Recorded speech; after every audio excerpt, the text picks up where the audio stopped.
think one area, one drug class that's getting a lot of attention are really these PARP inhibitors. So, Evan, again, for our audience, give us a little overview about DNA repair genes and those types of things, and where potentially these could come into play and the rationale why this is coming to the forefront. So we talked a bit earlier about DNA repair genes, and there are many genes, and they're not all created equal, but to briefly kind of summarize how they work via homologous recombination. Okay, so if you have a single strand break, you can, for instance, oftentimes repair that with something called PARP.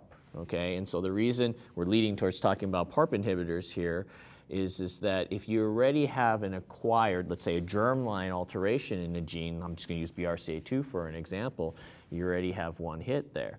Now in your normal cells there, you can repair via, because you have basically just one abnormal hit and you have the other allele is normal.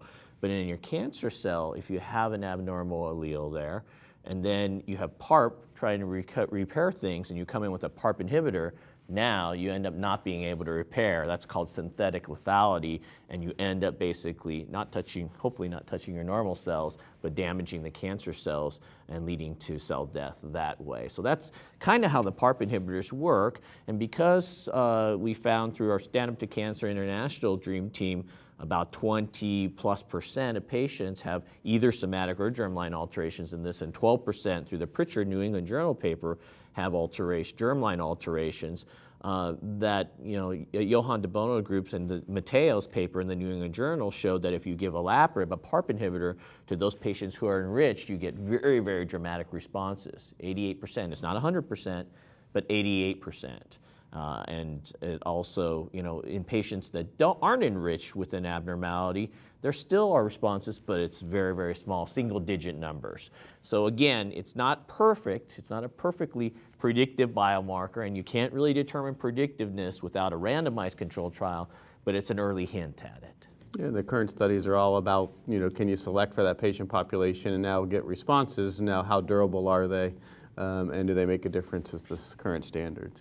And I think it's important for our viewing audience to understand is that currently we're talking about an agent, these PARP inhibitors, that are not currently FDA approved for the treatment and management of metastatic castration-resistant prostate cancer.